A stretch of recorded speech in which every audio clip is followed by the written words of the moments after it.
Good day, everybody. This is Calxiyn and Hunter here. If you guys enjoyed this video, you should subscribe for more RWBY videos, and you guys should become patrons over on Patreon to see the episodes early. Our episode 2 reaction is up now. If you guys are watching this on Saturday, and yeah, you guys should check it out. So, we are streaming. We are live. Hello, everyone. And so I just wanted to do the regular intro for the sake of this being pre-recorded, or not pre-recorded, but going to be posted as a video after we're finished, is basically what I'm trying to say. Anyway, yeah, so I'm trying to figure out how to find the live so I can just link it in my Discord server. Very similar to last week. Some things never change, am I right, guys? Well, but then after that, up, so. Hi guys, you guys can see it. There's so much to discuss, and so yeah, I'm not being rude being on my phone. Maybe it is rude, but I'm not trying to be rude. Just want to find the I'm links really offended, so everyone is aware. What in the fuck happened? That is a great question, sis. It really is. I'm not okay. Neither are we.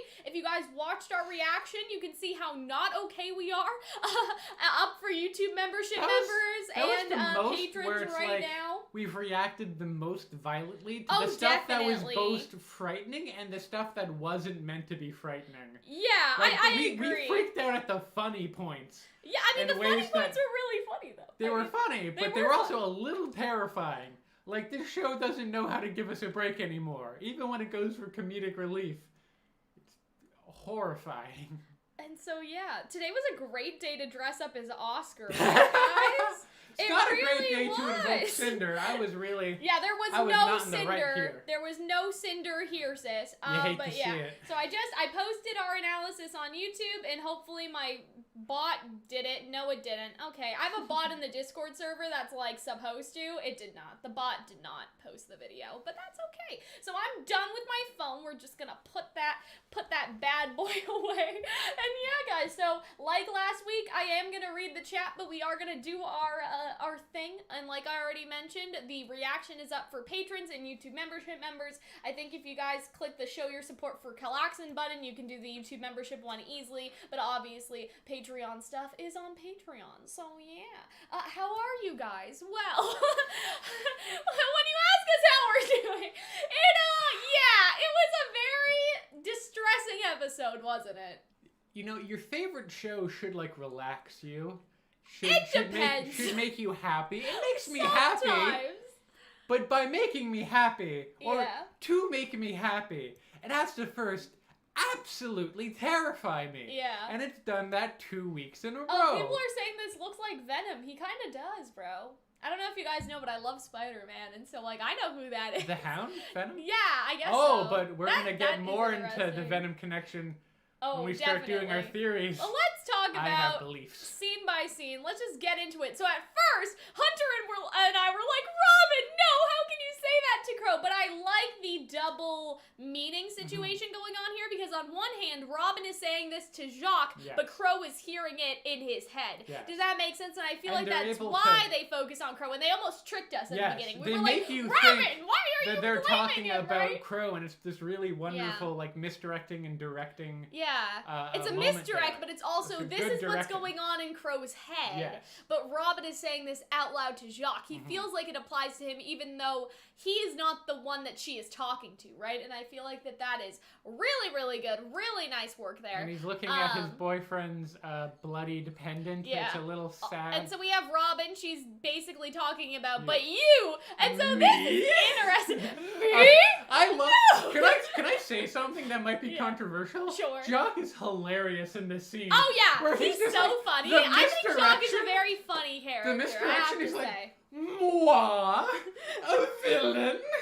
I am a victim. And this is really interesting that the I am a victim is taken straight from Weiss's scene with Blake when they have a fight about the White Fang in Volume 1. Volume 1, So the whole idea is that, like, Weiss grew apart from this. Yes. But this, like, victimhood is... He never stopped. Oh my god, why is it so zoomed in? Do you guys see that? Oh, it is quite zoomed in. Oh dear. It's very cropped. I think we've accidentally cropped the top of Jacques' head. Okay, hold on. What do you guys see now? Oh dear. That's not on our end. What did I do? That's not good. Okay. Yeah. So if we want to keep talking about the scene, I'm gonna quickly try to, like, fix something. But yeah, Yeah, but Jacques is so funny. Like, I think that he's so unintentionally Because so far he's just hilarious. been, like, very villainous. And, like, he's been shown as an abuser and just generally a very bad dude. Yeah. So it's, I don't know if that, I don't personally believe it lessens his menace. I think that you just, I don't it think so acknowledges either. him as pathetic. And Yeah, he is I agree. pathetic.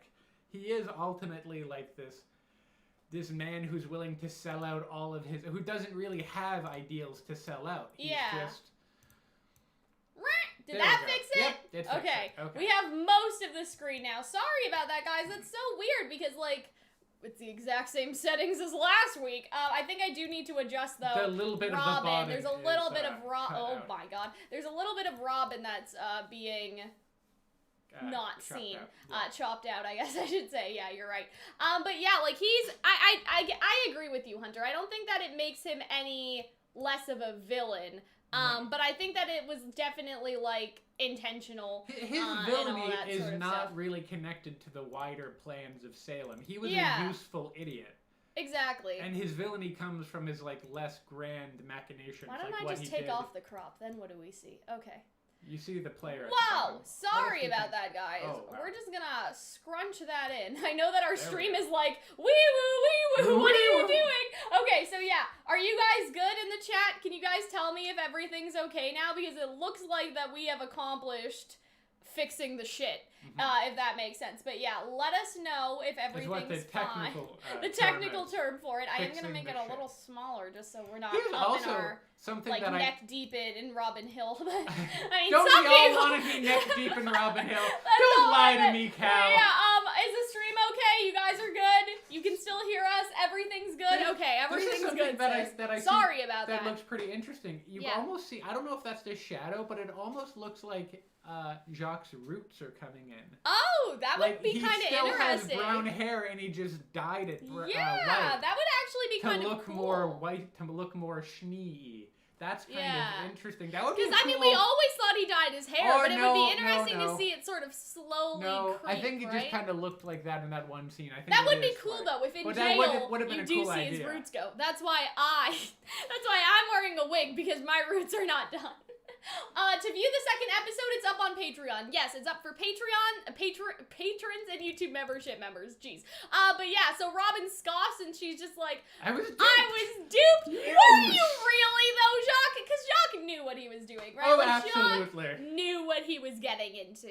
You know, like, It's he almost definitely knew that he was being a bad boy. Like, he was not doing the good things. But part of me's you like, know? is he purposefully lying, or is he just I genuinely... think he genuinely feels that. I feel like that He's just incapable he could of- have never of- known that this would cause a grim attack in Salem I don't think he knows about Salem, but you understand what I mean? Like, I don't think that he ever thought that his actions would start the apocalypse. That's literally what they call it in None of the us do. episode, They right? do, So, because- like, I feel like that's probably what he was thinking, if that makes sense, in that moment. And so, yeah, and then, although my hands may not be clean, at least I'm not a murderer, right? And so I guess, and then it cuts back to Clover, right? Or, Crow, thinking about Clover, I guess I should say. And then Crow just sort of looks up. But he's not pissed, he's, like, defeated. Yeah, like, I he feel like feels he's just like a murderer. yeah, what Even do you if he- want? I know, he didn't stab him, you know, but I he feel like feels that's like how a he's murderer. thinking, for sure. And then Robin has a sympathetic look, and then she's like, he didn't kill anyone. And so I like that. I'm not going to stand here and be lectured by some snake with a mustache. So this is interesting. So Robin is actually looking at Crow, right? She's looking to Crow and saying he's not a murderer, and then she's turning around and going back to talk to Jacques and like, scald him, so right? we had yours. Yes. Well, we have Jake. I guess. Jake. Jock Snake. Oh, I he's mean, a we little can all... Jake. Oh, boy. Can't trust him. But yeah, guys, do not worry. We will talk about the Grim. Oh, it's coming. The Grim is going to happen. That's the Don't most worry. I think I've ever yelled in any of our reactions. Yeah. Of just, like, real, like, panicked And then what's screaming. really funny is that Watts is in here too, which is just great. Just fantastic. That Watts is also in here. Like, I suppose we're all stuck together now where it is like, oh, he doesn't okay. he's the most calm out of, he almost knows, he believes He knows that he's not won. staying there, right? Like, He knows he's that we're gonna not get finished. out. He knows he's basically already won. He has pretty strong belief that Salem's gonna pick him up and save him. Yeah, I think which is so, too. odd because, like, Tyrion does not Tyrion's believe just that. like, he was a necessary sacrifice. Goodbye, Waluigi. Right? And so I really liked Rob in this episode. I totally agree with the chat. He Excellent. is so he's so unaffected. Like, he's just does not give a... He does not give a shit. He He's really such doesn't. a great villain, and his, like, he reminds me a lot of Scar. Yes. And just he has that agree. kind of, like, I agree. vaguely sort of, I wouldn't know how to call it, Like just total not giving a shit. Yeah, just total like, dismissal of do you other remember people's how Scar problems. is just like, I got the brains, like, clearly, Yeah. like, you got the brawn. Yeah, like, it's yeah. very much like that, right? He thinks that he is often the smartest Yeah. person in the room, but not only does he think he's the smartest person in the room, he thinks everyone else is an asshole. I agree. And, like, I feel And like with does not Watts, he says, appreciate his I genius. suppose we're all stuck in it together now, Yeah. until they aren't. Because we have a theory, it is on our bingo card, okay? We have a theory that Watts is going to basically work with Crow and Robin all to go kill Ironwood. Because Crow says at the end of the scene, or we could all go kill the man who put us here, which seems to be referencing Ironwood, right? Just in the context. And so, Crow working with the bad guys is definitely something that we theorized about. I don't know if you guys remember. Tyrion really said fuck Watts. Yeah, he really Watts does not have did. rights. Scar has green eyes too. Oh That my is god. true. All the They have a connections, similar, right? even his skin tone is similar to to his fur. So you see how much room there is in here? Yeah, Like, I guess it's a really weird. they could put in a lot of prisoners. Like, that You seems know? like a really inefficient, like, you would have to make hallways. I don't know. Yeah. I will criticize their prisons. Something I do find, last thing I want to say about Watts and Jacques is that I think they're very similar to one another in that they both believe they're the smartest person in the room. But Jacques isn't. But just- Watts actually is. Watts Jacques actually is not. But that's true. But also, Jacques believes he should be treated well, whereas Yeah. Watts expects to be shit on. Yeah, Just to how I they've think that's been treated true. by That's society. True. And so, just speak for yourself. I know the right people. I'm sure Whitley has reached out to my legal team and will have he me out of hasn't. here before you can say, okay, so here's the thing about that.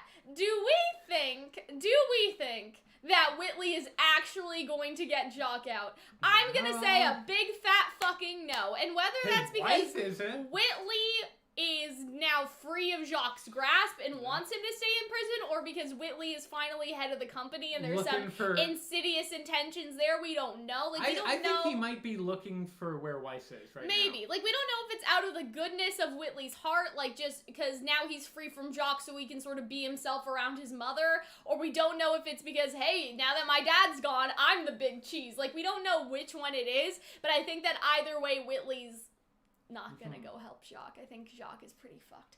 Also, they don't know that it's the apocalypse outside, right? Like, Jacques I think they and them have don't. an idea. No, but Oh, the Grimm I weren't guess there they don't. before, right? So they don't know. And so Jacques is like, Watts my knows. legal team. I think, yeah, Watts knows, but I'm whether saying, or not Watts told anyone. in terms of Jacques, like, Jacques is like, my legal team will come get me, but like, bro, your legal team is probably in a bunker somewhere. You know what I'm saying? Like, I'm no not one's gonna do doing paperwork anything in the right now, apocalypse. right? And so I'm calling my children and getting drunk. I'm not helping your I ass. definitely feel like that they don't understand that Jacques is saying this because he thinks the outside world is normal and things will proceed as normal. But guess the fuck what? No one cares about your ass right now, Jean. No one cares about your ass right now, Jacques. Okay. Everyone cares about you, Jean. You're a good boy Yes, now. Jean, you are Real a good glow up. boy. Real But yeah, glow up. and so that's how I'm sort of feeling about Jacques, is that he doesn't understand the gravity of the situation, if that makes sense. I also love this where you don't see the fist, but she punches it and Yeah. just, And everything such a shakes wimp. too.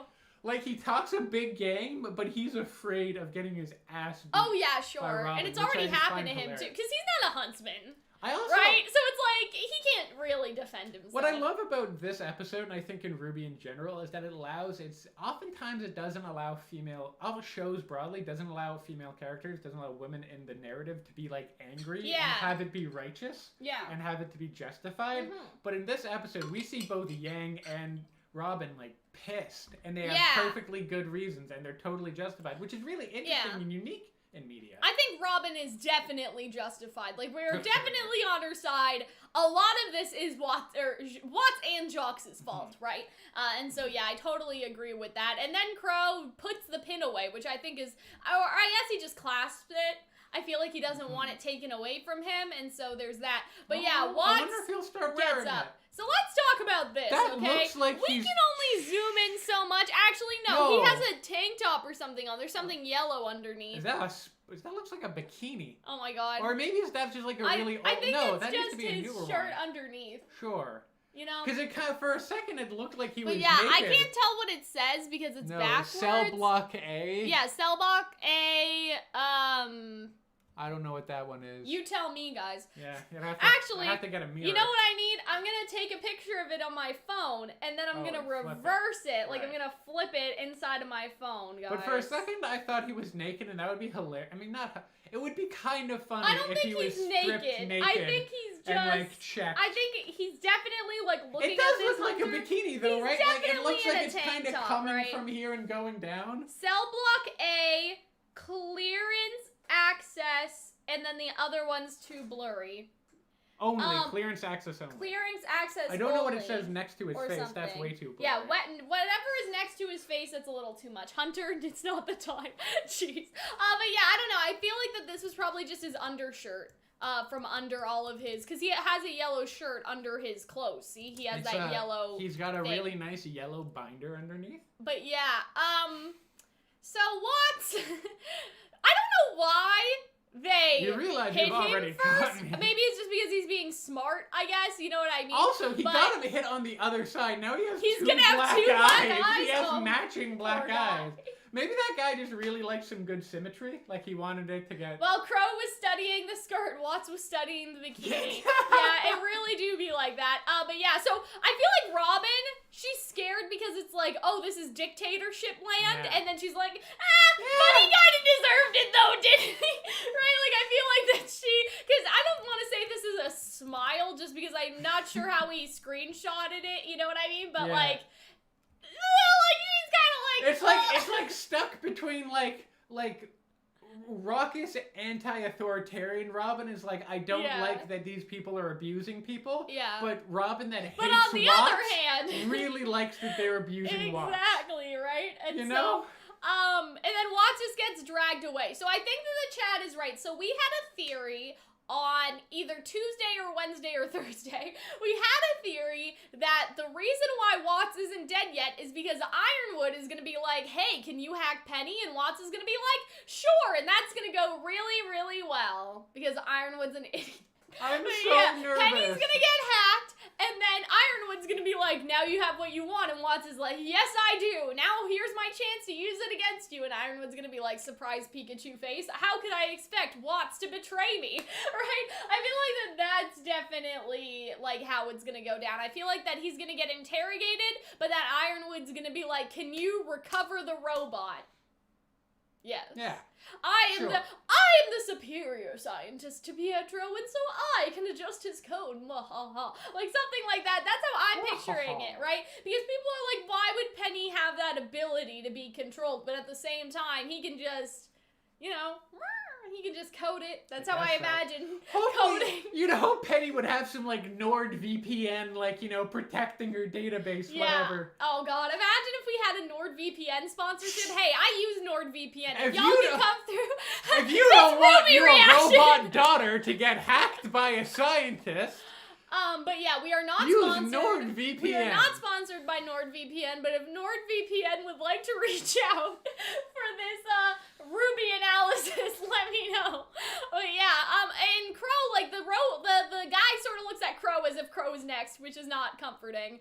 But yeah, and this is where this scene basically takes a turn. I hate not being able to do anything. And so, you know, Crow's like, we can do something. Exciting music begins. I wouldn't classify it as exciting, but okay, subtitles. I wouldn't describe what I'm feeling as excitement. We can kill... So much as dread. We can kill the man who put us here. So here's the thing about this.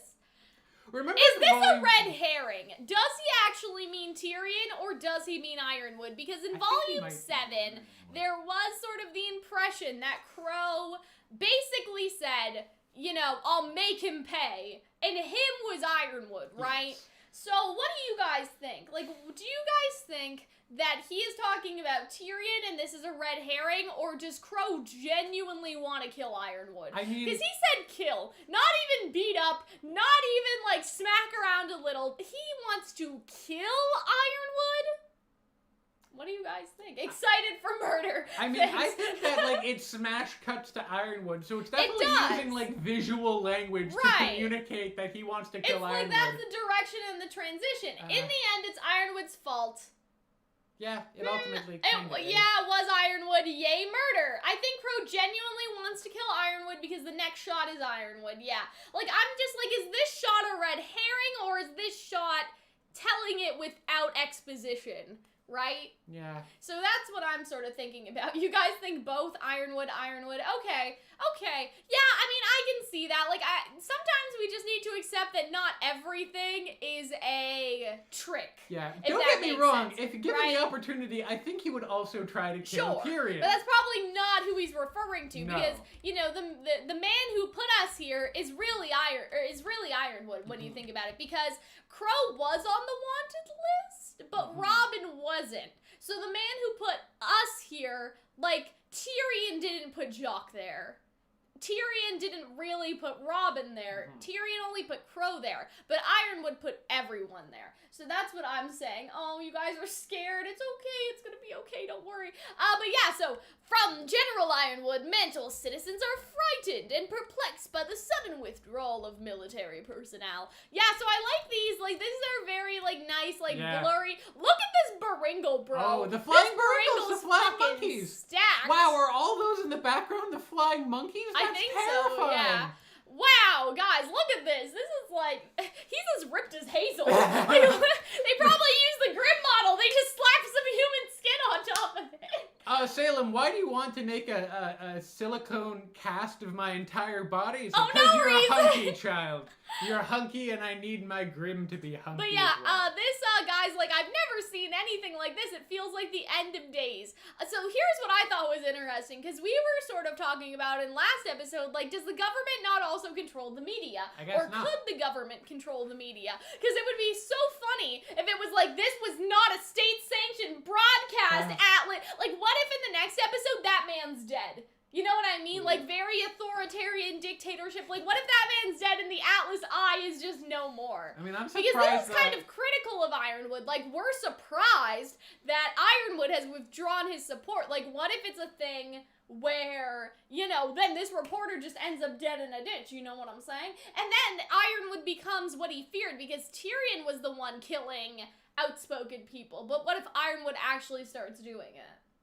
You understand what I mean? Maybe. Remember how Tyrion killed those reporters and those people, right? To make it look like Ironwood was, like, silencing people, but what if Ironwood actually does start, you know, silencing people? I do also think that his greatest threat to his immediate health is the, you know, wave of Grim and not, like, I don't know, like the FCC violations.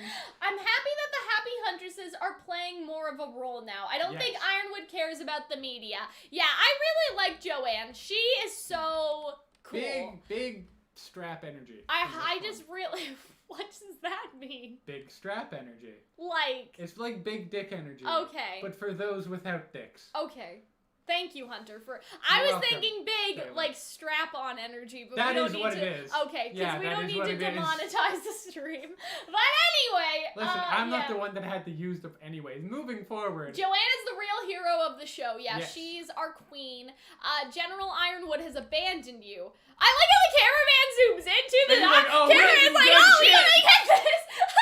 Listen, I already don't have a job. This is excellent. But we have not. And so if you hear this, gather any food and supplies you need to stay warm and then head to the Mantle Crater. So this is the same little kid that we saw when the snow was falling. But luckily his mom is like coming to get him. It's time to go, son. Meanwhile, can in we talk Pietro's about how office, useless those robots are? Two shots in the head and they're down. Come on, Atlas.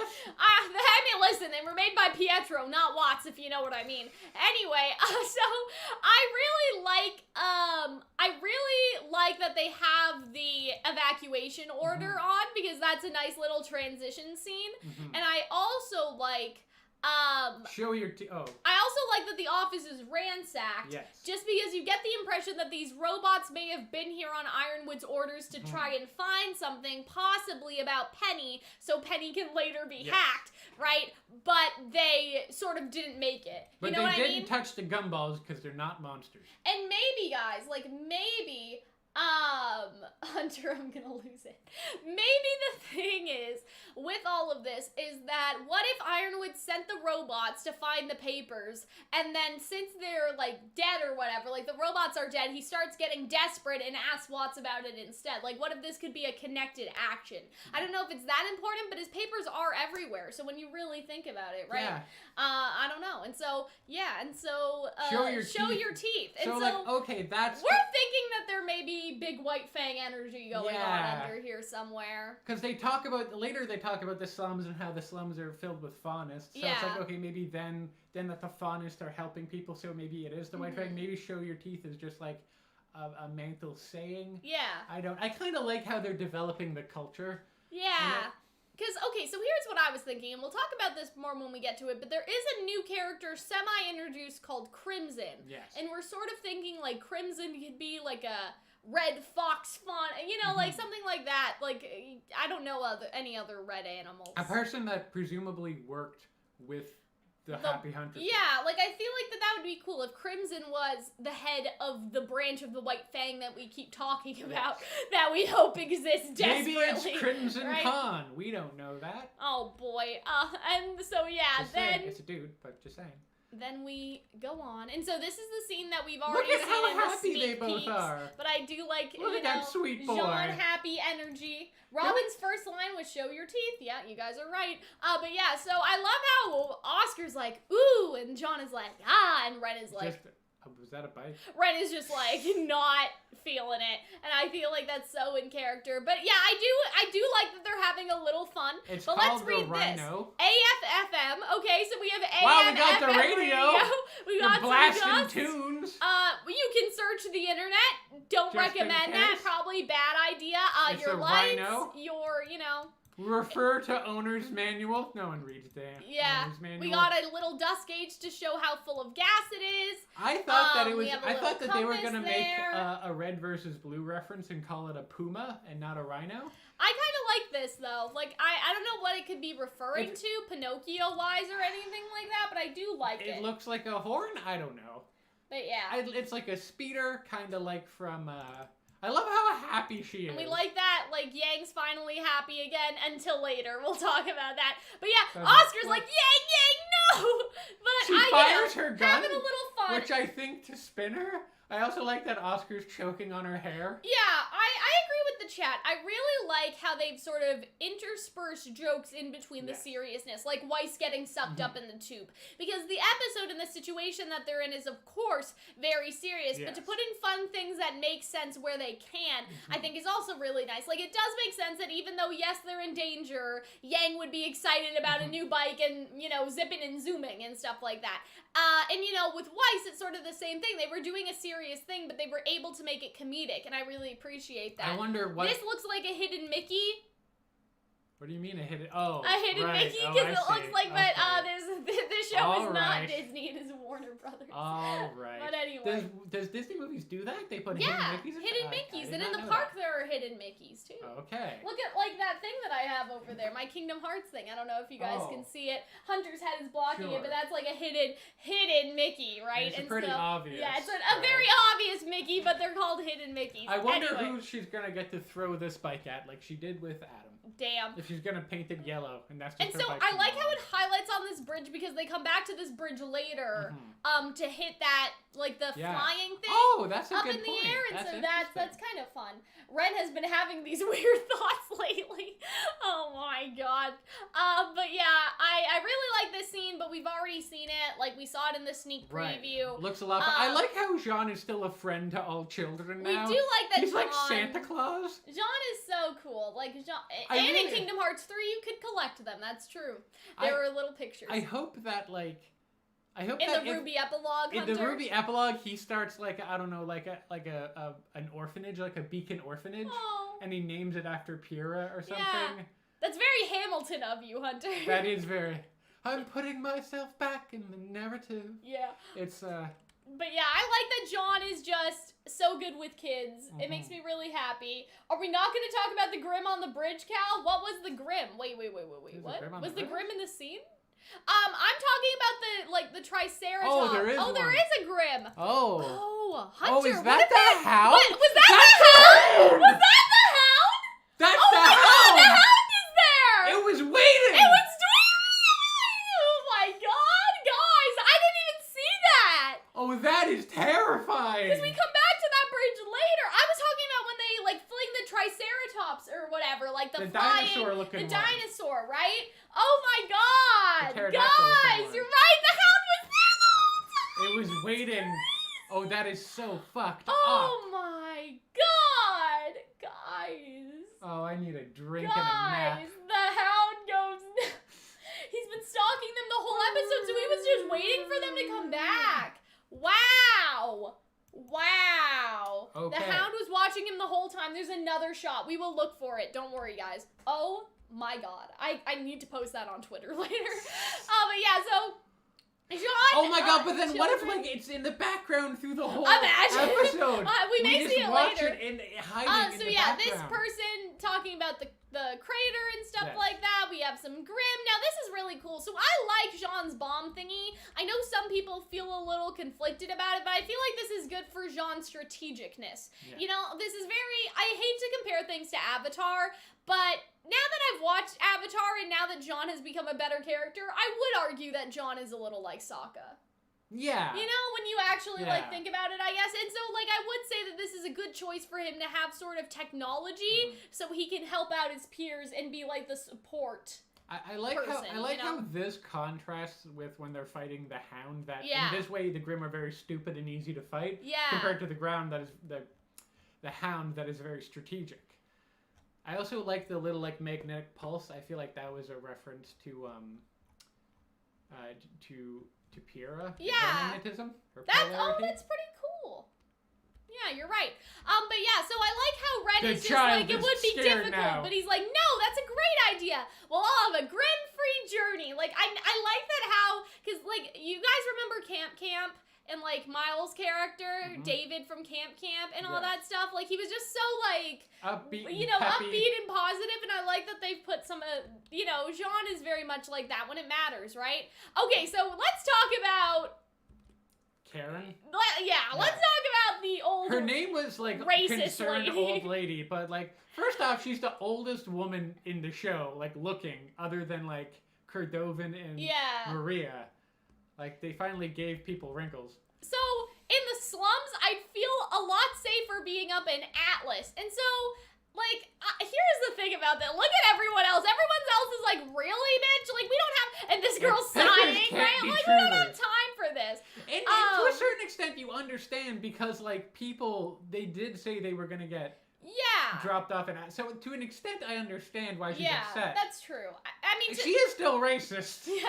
Like, on one hand, right, she was promised something by Ironwood, and she wants Ironwood to sort of hold up to that, but the thing is that Ironwood is not doing that anymore, and she can't seem to understand that, right? Like, you already spoke to the manager, the highest manager in Atlas, and he said no. But on the other hand, right, like, you know, there's obviously some, like, racism there because it's with those animals, right? And so, like, Hunter and I were talking about this, and I don't know, like, what way to explain it, but you have, like, people in society that they think that one day they will be a part of the rich, they will be a part of the 1%, and so they kiss ass. Like, I know that I don't want to make things too political, but I can't think of another example. I will. In Marxist theory, this is called the lack of class consciousness, that the rich have class consciousness, and that's why they work to benefit the rich, while the poor believe that they can become the rich, so they do not work to make lives better for the poor. And so, like, what I'm thinking of is, like, when people are like, oh, you know, don't raise the taxes on, like, the 1%, Yes. as if they're going to make $1 million or over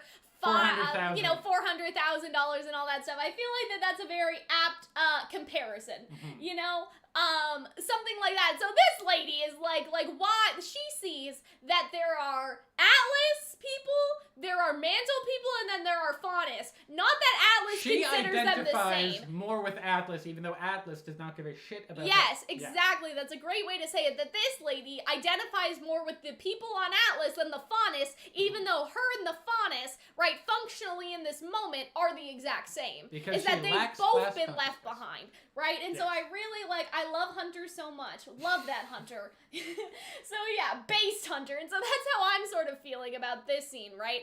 And I definitely think that it applies, you know? And I also like that how her daughter is, like, super her daughter's like, Mom, shut the fuck up, Mom! Fucking stop! But yeah, and so, I'm sure you would. But the people up top have decided you're not worth the trouble, right? And so that's the thing, is that obviously in Remnant, you know, like, the Faunus suffer a lot more, but in this particular moment, the Faunus and the people of Mantle have been treated the same. They have all been abandoned equally, I guess you could say, right? And so when you think about it that way, the Faunus, on the other hand, have been willing to lend all the help that they can, so shut the fuck up, lady, regardless of whether or not you deserve it. I do like Yang. Obviously, like, Hunter and I aren't POC, so I don't know if people will feel like Yang is being a little too white saviory right now. Some people have argued that Yang is. Yeah. Because her last name is Xiaolong, and people believed that, like, Tai Yang is, like, an Asian person with blonde hair, which is an odd thought, but... I mean, just, like, that she, you know, it would have been nicer if, like, a Faunus character was here to tell them off, instead of Yang. Like, people have argued in the past, I don't know if you guys have heard this, but, like, Weiss and Yang take a lot of, sort of, the... telling someone that they're wrong moments, and that can be very, like, white saviory sometimes, I guess. I don't know. I feel like my understanding of white savior is, like, when the white person saves the day, not, like, when the white person... Chad is saying Black approved, so there's at least one person. Like, so I think a better example of white savior is, like, something like in the movie Avatar. James Cameron, how James Sully, who is, like, the non-indigenous coded alien character, comes in and, like, organizes everyone and, like, saves the day. Yeah, sure. This isn't that. This is just her being like, saving stop the day. being She's racist. just giving her opinion, I guess. I also feel like, hey, my girlfriend is a Faunus. Like, Yang, I mean that Yang is giving her opinion, to be clear. Racism is not an opinion, but Yang is giving her opinion that the people up in Atlas do not care about you. So, like, you know, get with it, I guess you could say, This is also right? what I was talking about earlier, where it was, like, they give Robin and Yang, like, an ability to be, like, angry and righteous. And I think that's true. Yeah. And so, yeah. You guys seem to agree that she's okay. I can see White Knight route. So yeah. It made sense to me because of how close she is with Blake. Yes. It's not Blake's job to constantly tell off racists. Yeah, I feel like that's a good point too, is that a lot of people think that Blake should do it, but Blake already has the sort of burden of having to do it all of her life, if that makes sense. So it's nice for her friends to step in. And we also see, like, when that, like, one racist dude in Volume 7 was talking shit with, like, Yang almost kicked his ass, but then Weiss kicked his ass. And so a lot of people point to that moment and, like, oh, they're making, like, Weiss and Yang white saviors, but I see that moment as them trying to defend their friend so their friend doesn't have to constantly go through life trying to justify their existence. Yeah. That's how I sort of see it. But again, I don't know. But Like, that's sort of what I would say on it. If somebody else has a different opinion, but I see that, like, there's a lot of people in the chat that think, she's actively anti-racist, but I don't think she's trying to be a white savior. But I would like to hear some opinions on that. And I think typically white savior is employed in different circumstances. Yeah, I think your example of Avatar is perfect, because that's... where it's, like, universally responsible for the savior of them. Yeah. And not just, like, a few locations, because, like, Blake will also kick people's ass in her own right. Yeah, like, she tells Carden to fuck off in the first season. Yeah. If you remember that, when he was being racist. At least in the book. I definitely remember that being in the book. Did he? Oh, yeah. Did he do that in class? Yeah, when he called people animals, and then Blake, And so, they're defending their friends when I think that they're just defending their friends. I think that the savior thing definitely is reserved for, like, that Avatar, James Cameron when it's way more going in and like, the white person saves the day as if, you know, the others were incapable. It shows it describes, like, a lack of agency and putting a focus on other people. I also love that shovel lady, like, how she had a shovel and she was ready, bro. I mean, like, you have your kid around. What are you gonna do? You have to defend them, right? I don't want to go to the slums. So that's the old lady, and the daughter's like, Mom, shut the fuck up. And I don't know which one is... I think it's this girl right here, maybe? No, it was Shovel Lady. It's the one over there. Is Shovel Lady the daughter? Yes, but it's weird how she's the only old person, but, like, you know, I can... I kind of understand what she was saying, that she feels betrayed. Like, she is being, like, questionable towards, like, just openly racist towards the Faunus, but it is also, like, she feels betrayed by Atlas, and she's confused because she always assumed that they were on the same side. I also enjoy that. I like you're setting a bad example because the grandchild's around, too. So let's talk about the speech. It should not be this hard getting people to cooperate. Big 2020 mood. She didn't need to yell at me. Mother, it's fine, but Stop embarrassing me. And yet, it's something I'm becoming increasingly concerned about. So that's interesting that now we get some Ozpin speech. And it's convenient that Oscar is now alone. Oscar was like, I gave up on Yang, right? All that sort of stuff. So keep your eyes on the background here, the chat is saying. So, my God. Oh, no, is it in the back? Oh, is it hiding? It may be somewhere. You know I don't need your additional commentary. I love that line right now. And then we see some, like, you know, suitcase. I like how, like, that's presumably people just had to run and dropped all of their belongings. So people are saying you can see the Hound again, so we will look for him. Okay. You have every right to be upset, especially you, Oscar. I'm sorry I left you. And so I really like this line. I'm not sorry you left, I'm upset you came back, right? Because it means that Oscar could be losing his individuality. I don't know what this is, right? I don't know if this is a dog or something. It looks like it has a boot mark on the back, like it got trampled on. It's very like Mulan picking up the little girl's doll right here, right? That this is like a child's abandoned toy. What does Oscar say? I'm upset you came back. I started to feel like me, not the same me I was before all this, but the me I always wanted to be.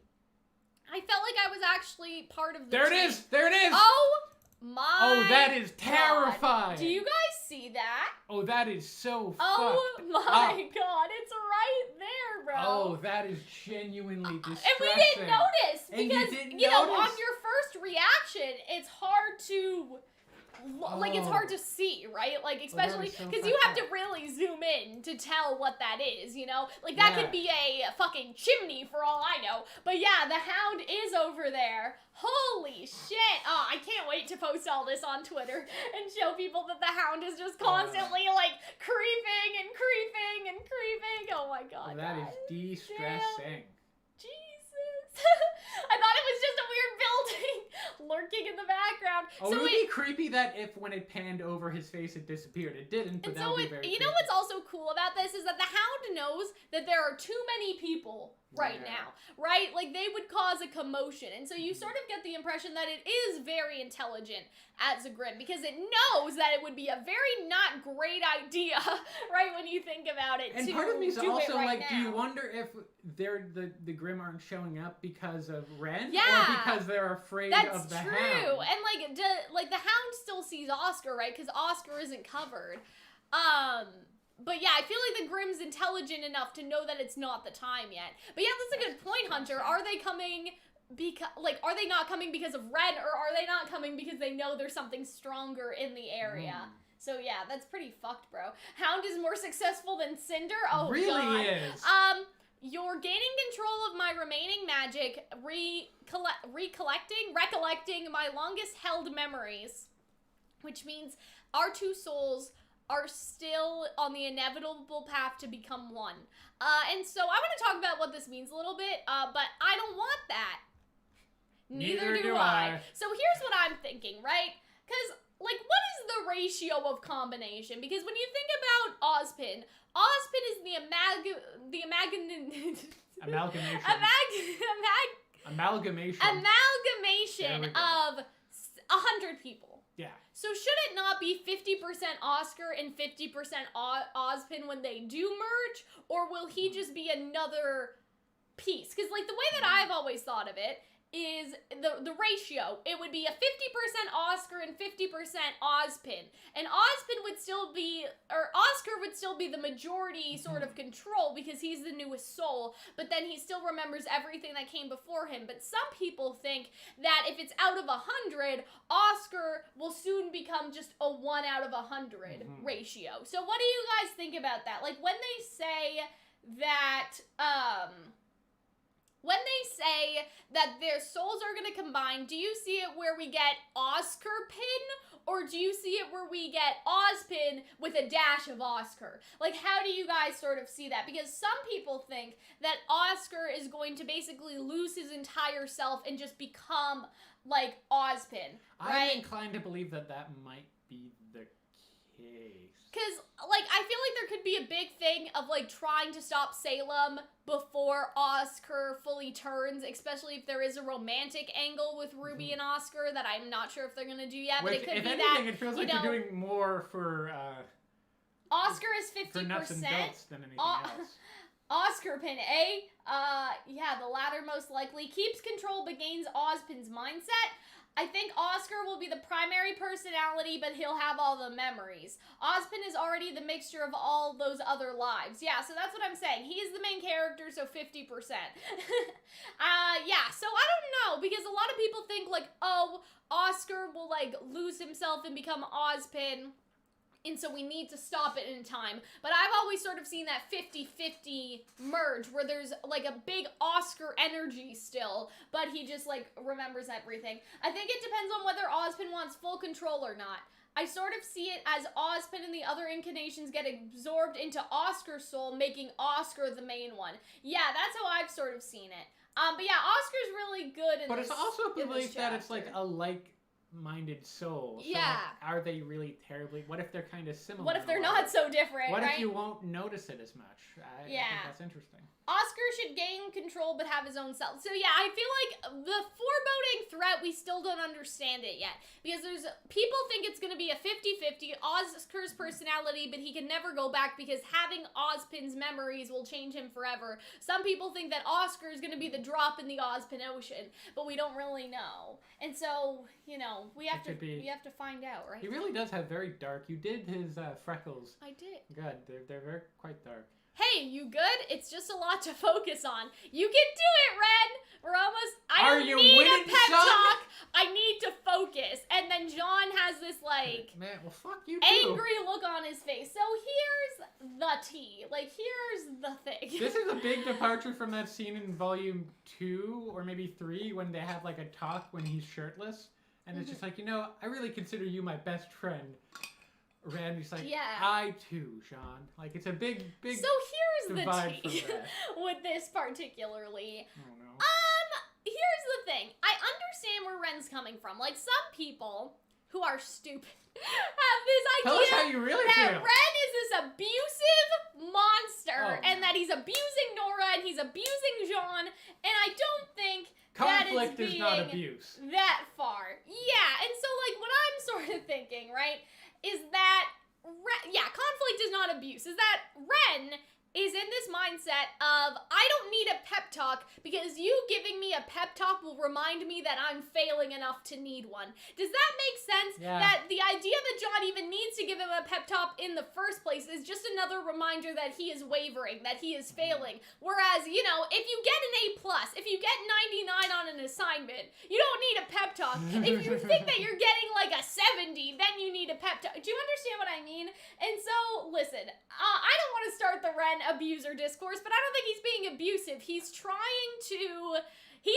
to focus. It takes a lot of focus, and the pep talk will only make his mind wander and make him think of how much of a fucking failure he is. Like, that's how I see it. It doesn't give him the right to be mean to Jean, but I understand why Jean's upset. But on the other hand, it's pretty valid. yeah. Like, it's a stressful situation. He's responsible for protecting the lives of, like, how many people? Like 50 people in that, like, including, like, children. He's abusing himself, but pushing people away. I feel like that's a very good way to put it. He's acting a little hostile, but it's understand. Like, in the middle of a firefight, I wouldn't expect someone to be like, well, tell us how you really feel. Like, Cal, that makes so much sense. I think he's entirely valid. You even can't if it hide hurts the Jean's negativity feelings. when it's in your head the whole time. Mm-hmm. Yeah, I feel like that's it, because Jean giving a pep talk just brings in more negativity. Like, I don't need a pep talk, Jean, because I'm great, right? Unless I'm not great, unless I'm failing. Does Jean think I'm failing? Is that why I need a pep talk, right? Like, it's all those sort of thoughts. What was Jean supposed to say?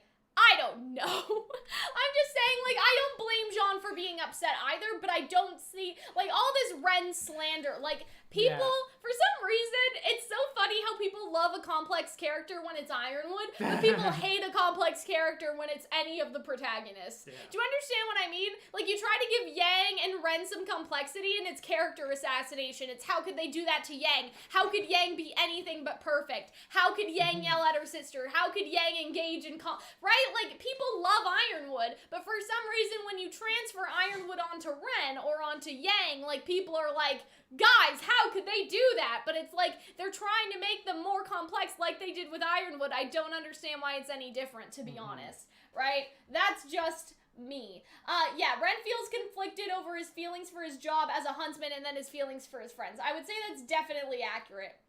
But yeah, they're gonna go ballistic in like 3 seconds, and so I just, we need to find a way to work together, not just the two of us. Yeah, so that was that. I wonder if when they pan out, no, you don't see it again. Could you imagine? No, imagine it was right there and we just didn't time. notice, right? But yeah, it's probably just lurking. That's so waiting, creepy. I love right? that they put that in the background. It's a shame we didn't notice it at the time, but it's so creepy. So this is fun. And so, wow, holy fuck, bro. This is the, like, biggest Where's Waldo, crowd. am I right? Imagine if Neo's in here somewhere and we just didn't see her. But yeah, like, this is the biggest crowd I think we've ever seen in RWBY, even including Argus. Yeah, because it just keeps on getting big. And I love how there's, like, a big wall, like, it's really segregated. It gives this extent of, like, it really is because like this is the mines, right? So you have mine, and then mines, and then it just keeps going deeper and deeper, right? But that looks like the actual slums when you get into these buildings. But this is like supply area, It's supply like a dock. area, right? Yeah, it just keeps getting lower and lower and lower, right? But yeah, and so, all right, come on. And so, yeah, that's May opening the door. Great. And so, I like how Blake oh wait. Did Blake say that? Or did Nora say that? Yeah, I like how Nora thanks May for coming. I think that was a really cute scene.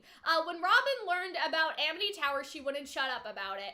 Wherever she is, I'm sure she would want us doing. I like how they show, like, how Blake and Yang trusting the Huntresses was a good thing. And it really pushes the idea that division is bad. We can't have division against a greater foe. Yeah.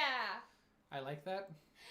But yeah, I feel like that it was a really good scene for that reason. That's showing that trusting the happy Huntresses and trusting Robin has paid off in their favor. Whereas if they kept them in the dark, they may have not been as willing. Yeah. Right? Or they wouldn't have trusted them. Blake is looking really pretty in this scene, not gonna lie. Like, okay, so somebody a couple days ago, like, was basically, I don't remember what we were talking about, but somebody was like, for me to cosplay as Blake because Arnold said that Blake looked like a snack, and I was like, guys, I kind of resent that.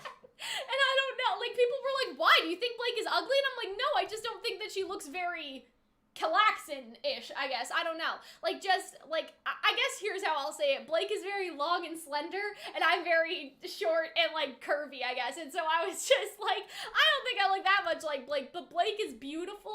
She's pretty. She's stunning. We love it. We love the hair. She's just really pretty. Even if I couldn't be her. I was gonna say hot. Yeah, she's just really pretty. Keep it in your pants, even if I could not be Blake. Do I want to be her or be with her? Yeah, that's the question, right? Also, you're ignoring how cute Nora looks. Nora looks also very cute right here. And get the world talking again. So I love May's character. I love her attitude. I think that it's really cool.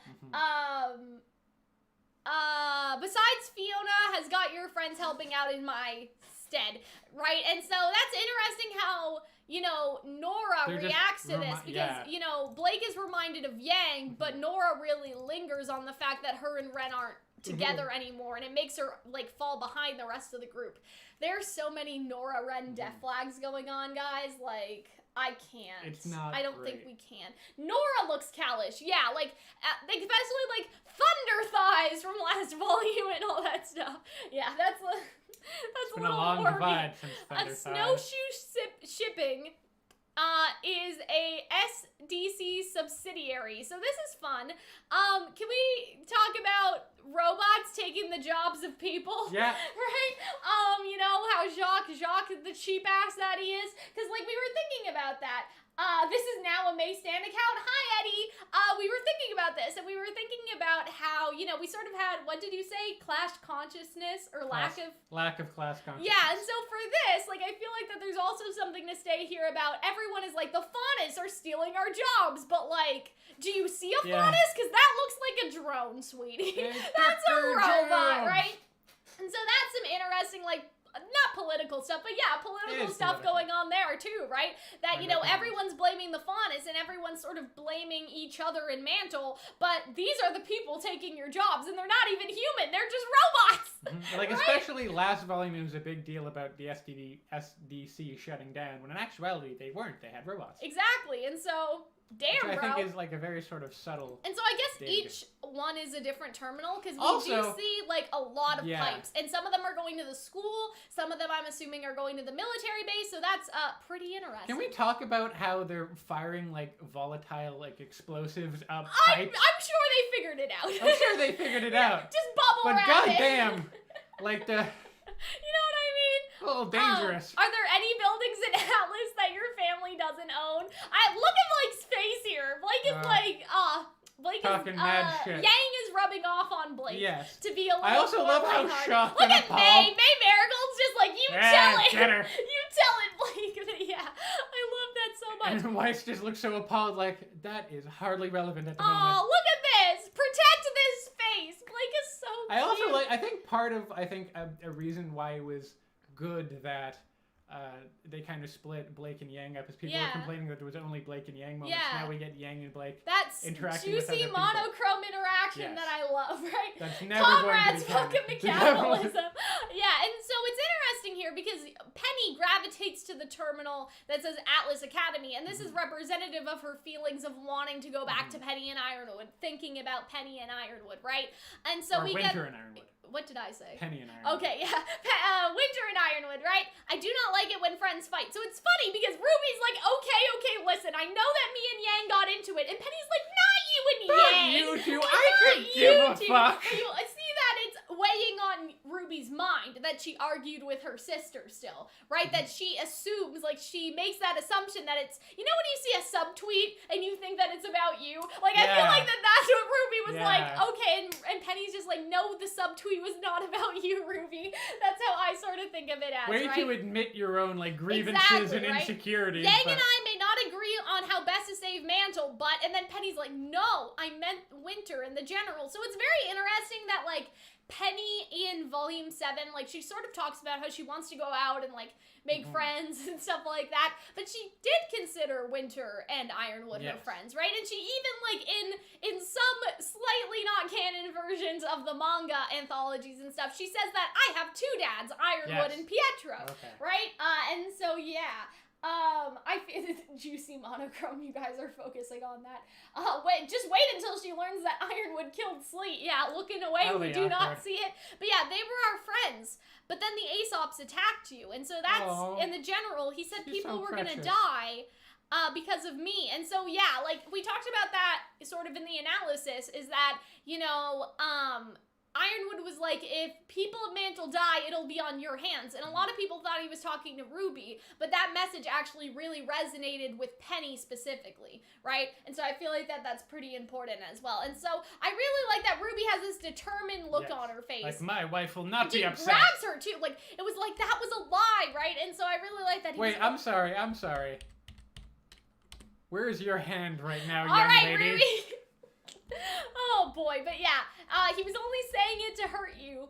I was the protector of Mantle, but now I am so much more than that, and I wish I was not. So I think that what's interesting about this line is last analysis, we went on sort of a tangent, let's call it, about fairy tales and how when a child or like a young person in a fairy tale interacts with a magical being, they transition into an adult, right? That's what we talked about. And so we use the fairy godmother from Cinderella. Like, after Cinderella is transformed and goes to the ball, you know, she finds the prince, she gets married, and that's a very like traditional 1800s version of like womanhood and all that stuff. You get married, you marry the prince, you have kids, right? And so it's only after she interacts with that magical being. And so for Penny, she interacted with Freya. Now she has the magical powers. And so I feel like that this, like, but now I'm so much more than that, and I wish I was not. That's a very representative theme of growing up, of like changing from a kid to an adult and having all these weighing responsibilities, right? And so I feel like that's very prevalent right there, if that makes sense. There's so much inherent horror to maidenhood in this show. Yeah, there definitely is. And so that's how I sort of can we also talk about how much Penny has had such an amazing development as a character in like the last she's two like volumes? chef kiss. Because like I wasn't crazy about her in the first couple of seasons, but now like I would die for her. And I also wasn't crazy about bringing Penny back, but I think in how they brought her back has been very effective, and I've totally like changed my mind on it. But let's see what the chat is saying. Oh, I wish I was not. This kind of parallels to Oscar wishing Ozpin didn't come back. It does. You guys are so smart. That's why I like having the live. Yeah, so she wishes she wasn't, right? And so, but you're still you, Penny. And so this also parallels to RWBY telling Oscar that he's still Oscar in Volume 6 and those related areas. The shipping, guys. Like, I want to, like, I've talked about this before. Like, come on. I want to totally redo all my shipping videos because I'm surprised nobody has noticed that I have privated all of them because I want to like remake the series. I'm not sure how I want to do it yet, but if we do it, I'm starting to feel very strongly about RWBY and Penny. More so than like RWBY and Weiss or RWBY and Oscar. Or I definitely really like basically ones. like we used to do you ship it as in what is going on in the fandom, but I really want to focus on do I ship it and like my like feelings about like the ships and stuff, and like only talk about the ones we feel very strongly, because like in our time we have done some John X Blake and something, you know what I mean, like we've done a lot of there ships, were dark days in but now I sort of want to like reboot the shipping series and talk about the ones that we feel like so passionate and so strongly and like why they could work you know, in a context, right? I'm not saying that this is going to be canon, but why I like the ship as an idea if they were to go for it and stuff like that. So yeah, that's sort of how I feel about it, right? RWBY has two hands. Yeah, nuts and bolts and Rose Garden. Don't worry, guys. We don't need to fight. But yeah, so I definitely would like to maybe start off with them, because I think our very first video was RWBY and Weiss, but I think that RWBY and Penny have had such more meaningful interactions as of late, even from like in volume 1 of 3, right? By becoming the Winter Maiden, you did protect Mantle, and so like that's true until it's not, until the foreshadowing hits us later, but we'll talk about that. I like desperately need to take a drink, so if Hunter wants to take it away. They hug! I feel like the amount, I also love how like, look at Nora. She's like, look at these gay idiots. Yeah. Like, why is this like, oh, I'm you know so happy. what? The fact that Nora's looking at that does give me some vibes that this may be canon. Because Nora's the one that picked up on Blake and Yang. Yeah. Right? And so also, if Nora's the more like perceptive one, right? Lindsay Jones, who voices RWBY, has always said she loved nuts and bolts. Yeah. So I think that might be like a thing, right? And so like, Nora has a very, like, romantic look in her eye, looking at them, right? And so it could be a friendship thing, but at the same time, Nora... Also, look at Weiss. They're just both so happy. Nora has been observant when it comes to other people in relationships, so what if she sees it? It would also be funny if May's like, oh, you're in love with members of your team? Been there. Yeah, what if... Three times. What if this is, like, a hint, guys? I don't know. But I think that if they should make a ship canon with RWBY, it should be RWBY x Penny. I'm just gonna say it. Love Oscar.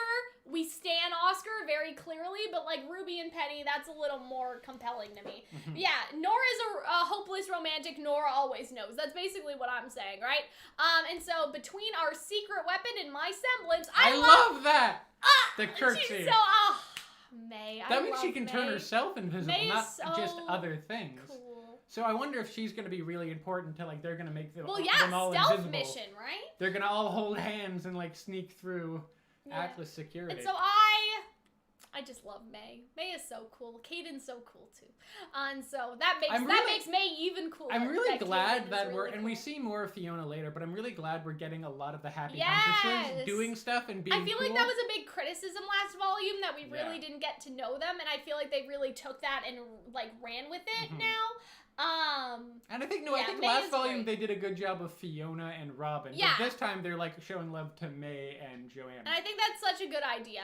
So if you lie back in the tune, okay, can I bring something up? Well, Yes. first off, we have to see how like chaotic Nora is, that she just and just zoop, and she's immediately gone. Goes.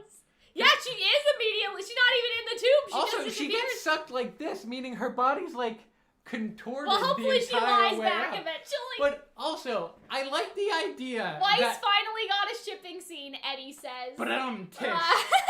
So, oh my god. goddamn. Hunter will never recover. What were you gonna say? No, I just find it Willy interesting Wonka? that she knew. Well, yeah, it has big like Augustus Gloop, Willy Wonka energy, but also like she knows that you can do that with a person. She knows that you can breathe. And that it's She just lethal. threw Whitley in there one She's time. definitely done that before.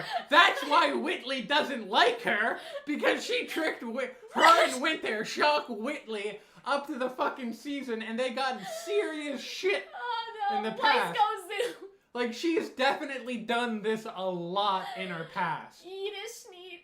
Oh, Eat a schneet.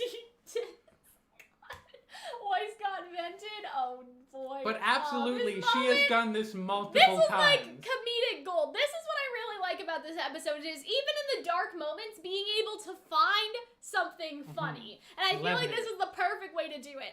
In terms of Weiss knowing this, I feel like it also definitely calls back to the fact that she was supposed to be the heir of the SDC. Sure. So I could see Jacques, taking her around, and this is where we do this, and that's where we do that. Like, she really, Or back like, when it was internalized winter, it, right? And that's when Little Weiss shot even littler Whitley up to Atlas. But you know what I mean, right? That is basically canon at this point. How else would she know man. that? I love how terrified they all look. So somebody asked, how are they going to, the last person that goes in, how are they going to hit the button? And I Have hope the that they robot? shoot at it, to be honest. Like, I feel it would be nice for Blake to, like, throw her weapon and then, like, for it to come back. Because hers is, has the ribbon, so she could suck it in, Because definitely, like, May's coming, so it wouldn't be May. It would probably be a robot, or they just wouldn't show it. Also, tag yourself. I'm Nora. Yeah, Nora's like, this looks like it's going to be fun. God bless you, And, child. like, Ruby's just like, are we sure we're doing this, though? It's like, that really wasn't a good idea. We all have to... I hope that Weiss is okay being alone for those couple seconds too. Because what if Weiss just?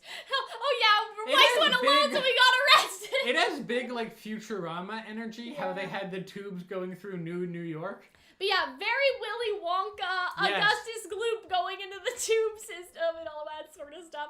But yeah, what does this say? Atlas military base. So probably, yeah. So that's cool. I like this little kid running. I don't know why. I just think that it's really cute to see people in motion. Now let's talk about Crimson. Okay, so I don't know if you guys know this, but we made a video last week about the two women in the bar being plot relevant. And, apparently they're not. And Carrie. Which is some bullshit. Carrie. Eddie. Carrie said in the RWBY rewatch party that was on Rooster Teeth's website that the picture was not plot relevant and it was just the owners of the bar. So Which is Hunter and I weird. are going into retirement. Just saying, we are handing in our RWBY YouTuber I'm card. not so neurotic, and I don't have my head up my ass that I'm gonna contest the person that writes the show. Yeah. But I'm gonna contest the person who writes the show. Hunter Who was has paintings that big of your business? You have a little one? Even in Wendy's, they don't have a big thing at a Wendy's guy. It's a small thing at a Wendy's guy. Well, I mean, How into themselves. They're like, God damn it, we look good. These lesbian bar owners. Jacques Big one in with the the back. giant portrait, like the Yeah, but he's giant an portrait egotist. energy. But yeah, so we were wrong. Bothers me. I understand that I knew, but it still upsets me. I know. It was a very large photo. It was so distracting. But it's good. I appreciate the fact that Carrie and like the team told us before we got too carried away. I appreciate knowing that we were like wrong, if that makes sense. And so the reason I'm bringing this up, if you guys can see where this is going, I totally get it. It's good art and it's huge and it's framed in every shot. It totally looks significant. Yeah, Eddie feels us, man. So look at this. So no crimson. So there is a the reason why I brought this up. The reason I brought this up is because Hunter and I are about to take a second L and talk about this character called Crimson, if you guys don't know. So Crimson is the person that Fiona is talking to on the phone. Mantle police are helping us clear out the hospital. Well, that's good that the police are, like, useful, right? So I was looking at this. JCP? I wonder what that... So, I don't know who P is supposed to be. Yeah, that is Police? weird. Oh, police, yeah. Okay, so we have N for... No Nora? idea. Yeah, N stands for no idea, everyone. So yeah, that's Joanna. Those are Grim. But there's a lot of J's. Joanna can't be at 5 places Well, at maybe once. this is where she has to go. Maybe. Or Joanna's squads that she's in control of. I'm So guessing... that's Crimson, and those are police. Sure. And N stands for, like, no idea. I mean, some of these could be Jean, right? But yeah, so the reason why I'm bringing this all up, guys, the reason why I'm bringing up... there's a thing here. There's red dots and yellow dots and blue dots, but it's The reason why I'm bringing up the L from last week is because is Crimson going to be a meaningful character? Well, are we going to see them? Are they faunus? Like... I had the belief that we talked about earlier that we were going to meet up with kind of a separatist sect of the White Fang, and that maybe it's Crimson Con, maybe it's Santa, like related to Santa Con, or just not related to Santa Con and is like a White Fang. Oh, Joanna leader. still doesn't have a semblance. She could be in multiple places at once. That is true. Imagine? That's crazy. But yeah, I don't know. Like, think about, like, okay, so this Crimson character who's on the phone, like, do you guys think that they're gonna be important? Like, do you guys think that they're gonna be plot relevant, or do you think that they're just a side character like the photograph? You know, Mamma Mia, here we go again. So that's what I'm sort of thinking. I don't think we'll make a video on it because I don't think that there's enough meat there. Like, it would just be us constantly speculating. But like we haven't constantly speculated in the past. Like we did a whole video about the 2 people in the photo in the bar. It would be interesting for Crimson to be, like, again, we've talked about this so many times, like the sort of defunct Atlas White Fang merged with the Happy Huntresses, and Crimson was the former leader, and now they are in charge of this group. Because that would be really cool if, like, well, I guess it wouldn't be Blake, but like it'd be interesting if they were a side character, but we could see them. You know? And so, yeah, I don't know. I hope Crimson is relevant. Yeah, I hope he's as relevant as the Happy Huntresses. I hope that he could be relevant later, but he doesn't need to have, like, here's my tragic backstory. Like, we don't need to know that much about him, but I kind of hope that he's around. You know? So I don't know. But yeah, that's also, if you've read a lot of RWBY fanfiction like I have, you know that Crimson is a very popular OC name. Oh, where it's just like, oh, this is Ruby's long-lost brother or sister, for sure. Crimson. Or like even for Cinder. This is Cinder's mom, yeah, Crimson. This is Cinder's twin sister, I've seen a Crimson. lot of that. But yeah, I kind of hope we do see Crimson. I kind of hope Crimson is relevant in some way. I also like how Joanna what if the N stands for Neon Cat? What if Team Funky's helping? That would be kind of cool. We know there's not a Crimson in Team Funky, but Unless RWBY confirms them as non-relevant, I hope they are. Yeah. I hope so, too. Yeah. You don't need to give someone a backstory to make them compelling and grab people's attention. I do agree. Maybe Crimson is the leader of the Mantle Police, but he kind of talks about them in the third person, like he's with the police. Also, I feel like the police wouldn't have organized Mantle Police are helping us. Yeah. So, right, like, he's not a part of the police, or he would say, we're, right? Yeah. He says, Mantle Police are helping us, but who's us? Right? And especially because, like, it does, like, obviously, I don't want to assume their gender, but it does sound like a guy, so I sort of wonder, it was like...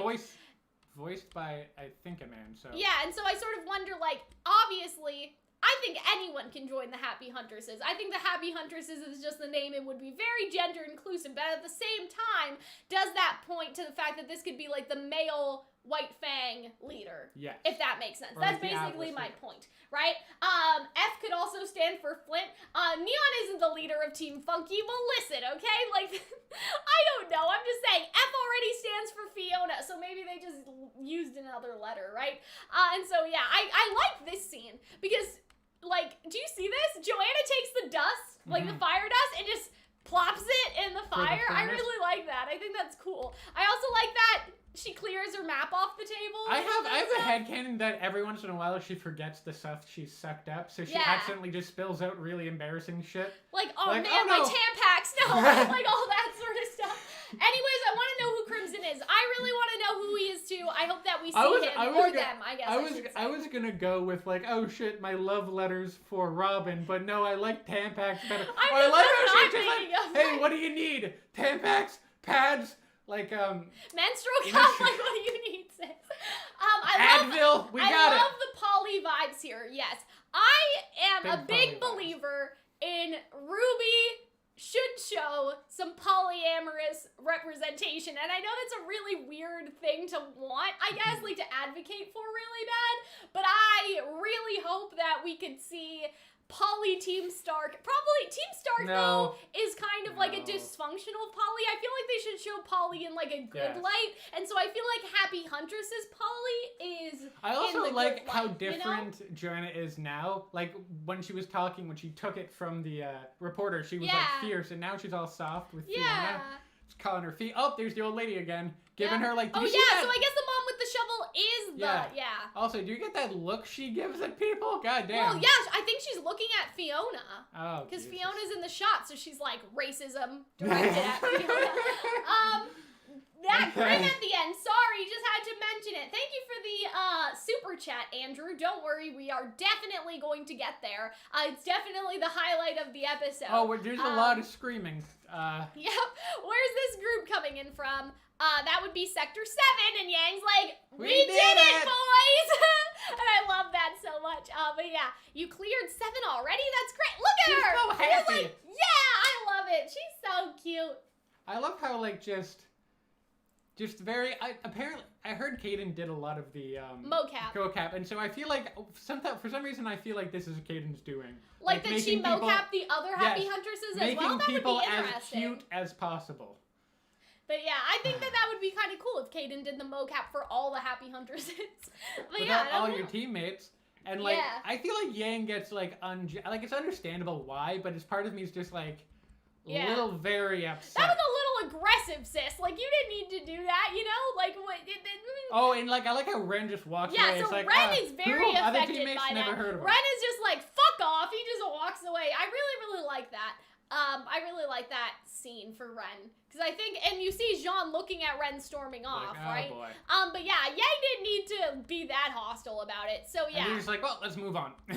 So they're putting them in shelters and in houses. Oh, they're going in the mine shaft. So this is the scene that I liked. So you have this lady trying to be friendly to Faunus racism woman over here.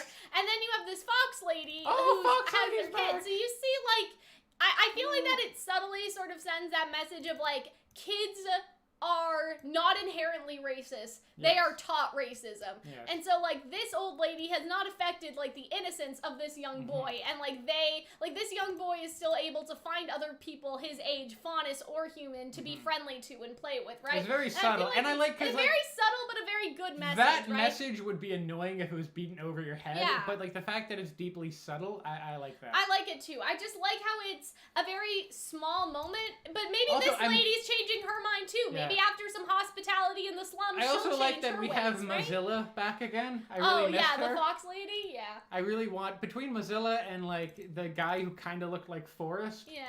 and there's also Banjo Boy we see later, and also Racer. Like, I've become very weirdly attached, and Mole Boy, I've become really attached to a lot of these background characters. Yeah. But I really like that. I really like Banjo Boy! the possibility that, like, you know, people could change if they're exposed to other people that aren't like them, you know? And all that stuff. And so then we have Banjo Boy. Which is this ever, like, I love how everyone's else stacking stuff, and he's just like, you want a musical couple? They looted the SDC refineries. So that's kind of interesting, too, because you have this thing like the Happy Huntresses aren't all above table. But I also wonder if Crimson could be a White Fang person, that could be their doing, because they're used to breaking into the SDC. Right? Fox and the Hound? Oh! That's interesting. Oh! That's kind of a cute little thing. I did not see that. Fortunately, no one's getting arrested during the apocalypse. Yeah, it really do be like that, right?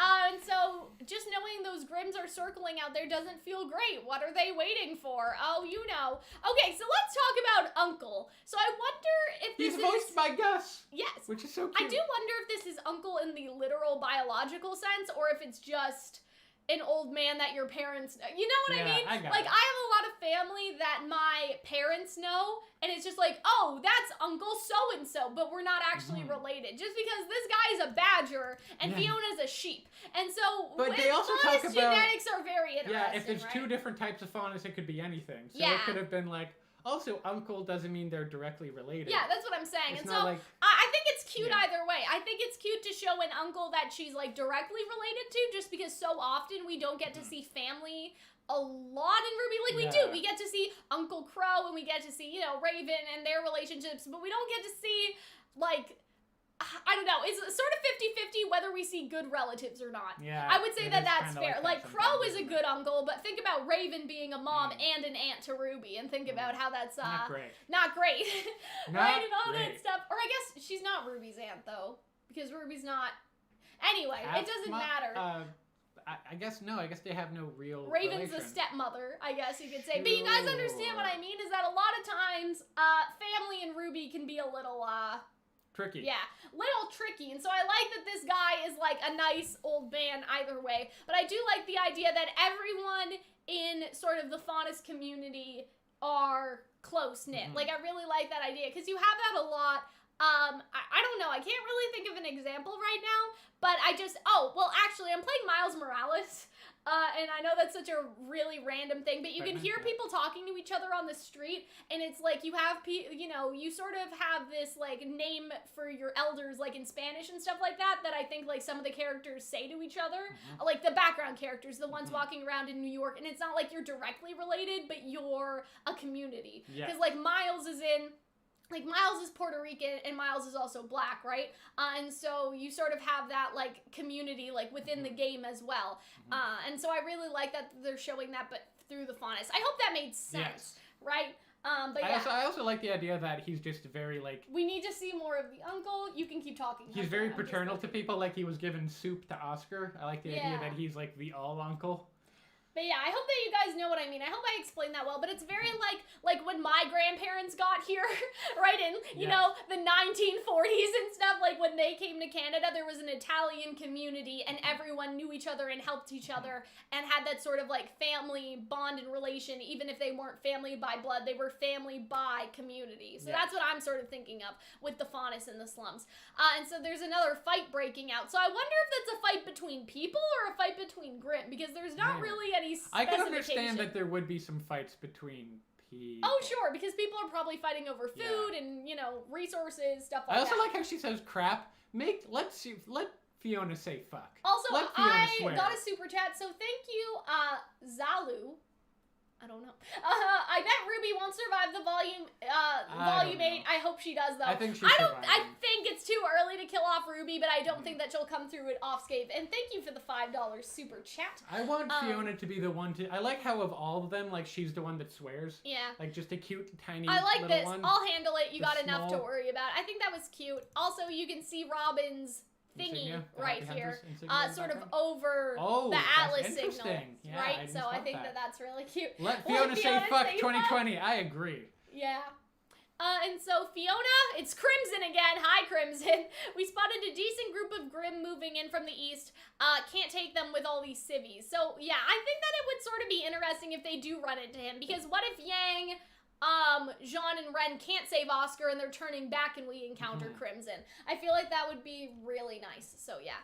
And so did he say east? Because we got that. But yeah, it would be interesting to sort of see like them after they lose Oscar for good finally go back to help Crimson, and Crimson's like, where the fuck were you guys, bro? Right? And all that sort of stuff. I do like that they sort of fly past the poster. We're like, remember that?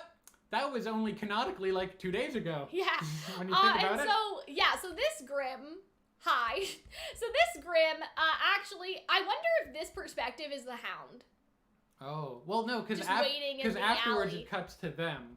I know, but I wonder if it could be. Yeah, maybe. You know what I it mean? implies that, like, sneaky. I don't know what that bomb, like, how they got that bomb or Oh, whatever. there it is. Oh, It yeah, was- you yeah. guys are right. There is it's right here. Yeah. Oh my god, that's Goddamn. crazy. Yeah, so that's what I was gonna say, is that they fight over this bridge and the Hound is actually on the bridge, and the Hound was on the bridge before. It'd be interesting Right. to see if it was if we went back and we went over those scenes at the slum with a fine tooth. Yeah. It was hiding there. I don't think so. I I don't think think it it just would. stayed here, Hunter. But yeah, damn. Fuck. Really? Really? Oh my god. And so yeah, what does that say? Oh yeah, that's Rebecca's. We've seen that before. And so yeah, they throw the bomb at the bridge. Which it looks like an old, like, World War I grenade, which I think is And interesting. so then, you know, we obviously have this scene of Jean slashing, and I like that he's sort of dorky and falls Yeah. on the bike. Aw, I feel like, I love again, him. comedy in a serious moment. I I really also like that. that's very much so John's, like, thing now in his fighting, that he's effective, but he's still kind of a goof. And PR would be so proud. I feel like that it's interesting that the Hound was watching from the bridge, but the bridge broke, and so the Hound probably had to like move. Huntsman could use some backup. It kind of looked like it was moving in that still scene. So maybe it Wait, was so like, they went to the east, but Crimson's not here, unless Crimson already Right? left. because I guess maybe they went to the west after, and that's what happened. But yeah, Maybe. Wicked Witch of the West, anyone? But yeah, I'm sort of because right, like they were like, oh, Crimson, like Crimson was like, oh, we need help in the east, but they're in the east and they're not there anymore. So I guess maybe they moved over to the west. Oh my gosh, guys, I'm losing my voice. Good thing that we're almost done. Salem's forces are Good thing moving we're in. losing our voice because we were screaming at this scene. Yeah. So guys, we're not finished. So that's fun. And so from this direction, you see these. I was Grimm, genuinely so startled but then by they this. run away. And so do we want to look at the buildings? I don't think it's here. No, you don't see it at this point. But I was so, like, honestly startled by this. Like, I thought it was going to be one of those giant, Yeah. like, Goliaths that were charging. I thought that Like a maybe, mammoth? Yeah, the mammoth. I thought that it might be like a giant swarm of the Baringals. Crimson's working with Salem. Oh god, guys. They ran. I've never seen a Grimm act that way before. Which is interesting that Grimm can be fear. Well, here's the thing, right? I think that we need to keep in mind that Grimm have primitive emotions. Like true. dogs and cats get scared. As you note, if you ever seen my dog during a lightning storm. And so dogs and cats and stuff feel fear, but it's more instinctual fear than Yes. like an emotional. That's the same way. Like the dog isn't worried about doing its taxes. You know what I'm saying? Like humans, we feel Dogs a lot don't of. have a phobia of nuns. I read something that I actually. would know I myself. read that humans have the same stress response to like being hunted to stuff like midterms Yes. and taxes I've been told that as and well. stuff like that. So I've read that before, and Our that's physiology why can't tell the difference. we need to have less stress in our life, because people, like, when you have a stress response like that, it's actually taking off your life because your body sacrifices a certain amount of energy so you survive, right? Like, it's, if you're at 100%, it takes you down to 70 because that 70 is necessary for your survival, but you lose that 30% of yourself. That is how stress has been explained to me, I guess, right? Thank you, West H, for the $2 super chat. This is the first time a Grim scared me. Yeah, I feel it, bro. But this yeah. is the most threatening an individual Grim has felt since, like... The apathy, probably. The apathy were bad, but extent. also, like, the not the Baringle, the thing on the school? No, the one in Volume 4. I forget its name. The Knuckle-up, yeah, the Knuckle-up, yeah. But yeah, basically what I'm saying is stress, right? And so Grim probably feel an instinctual, primitive fear, even around humans, right? Because we've seen before, the smarter a Grim gets, the more it'll know to stay away from the walls, because the walls is where they get killed. And so you would think that there is that kind of fear, right? And so... here we go. Then it's like, what were they running from? Ha ha ha. And looks so, up and he gets literally out of nowhere, right? We don't get to see a lot of its face, which I think was really nice. I love the directing here because it focuses on Oscar instead of the thing attacking him. And Ren as well. And we don't really get to see it until like and that's right like there. a really fast moving shot. Yeah, so it like goes by in a all... blur and you're like, what is that? Exactly. And we also see that Oscar does not have his cane out, and so he's just kicking it. Yes. He's just stomping into it because he doesn't even know what's happening. And the It's Grim just tosses him around like a fucking rag doll, right? And his aura breaks. And what I thought was really interesting is that if you guys have noted, right, the Grim stops attacking after his aura is broken.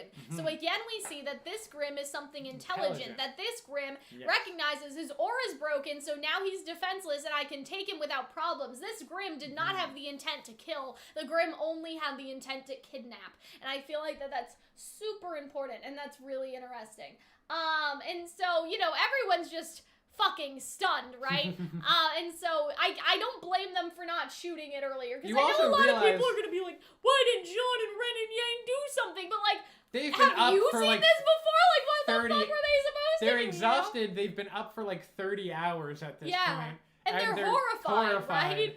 Like, and also, like, they're just terrified, and like, I don't know. I think they do eventually try to fight, and they immediately get their ass kicked. Like, I think it's okay that they didn't try to fight back until a little bit later, just because it makes sense. Like, look at Yang. Like, as soon as they process and realize what's going on, they do go into action. Like, I think that it makes sense, right? And so Yang is sort of, again, being reckless. Maybe, not, I don't want to say she's regressing, but remember how she fights Adam without thinking? This is a very like that moment, where she goes head in without thinking, because she's just thinking, about Oscar and all that sort of stuff. But yeah. And so then we get this, and Yang just... I didn't get Yang smacking against the wall. I guess I missed it. It was very quick, but Yang gets genuinely upsetting against the wall. But yeah, Arnold wanted a talking Grim, right? I mean, maybe. I don't remember. Probably. That wasn't on our bingo card, though. But we have sort of thought that maybe one day something like that would happen, especially with the Neo and the chill stuff. And, you've talked a lot about that. Like, all that sort of stuff, like a talking Grim. And so... yeah, realistic reactive writing. Yeah, I totally agree. Like, I think that it's realistic that they would freeze, because you have fight, flight, and freeze, and they froze, and then they tried to fight, and that didn't go very well. And so then you have, Ren starts firing, and he actually gets a hit, but the Grim is intelligent enough to whacks him away. And it reminds me a lot of the Knuckleave. Yeah, a lot of Knuckleave energy going on right there. I think that's really good. Yeah. And then John draws his sword. Wait, it's using Oscar as a shield, but Grim aren't that smart, and so I thought that was sort of funny. And then the Grim growls. So let's talk about the Grim for a brief moment as well, because I think this is where Hunter probably wants to get into a little bit of his theory. We are going to make a separate video on it. I'm not going to go into this. But we do want to briefly mention. This does appear to be because my initial reaction, I thought that the Grim in that black and white sequence at the end of... near the end of the opening, looked like the dragon, the wyvern, because it had that extended jawline. Yes. Or that extended mouth. It appears to be that, which was appearing there. I think it is an amalgamation of multiple Grims. If you guys remember, in the black and white sequence in the intro, there's that beast with, like, the teeth, and it's, like, in that, like, never happy ending or whatever, right? And so it was definitely this Grim. It's a part of the trio of Grim shown in there. It also looks like it was, like, kind of an experiment done by Salem. Yeah. It looks like it has two mouths, one on the top of its head and one by its face. Luca Bright said Salem Project Nemesis 2.0, aka the Hound.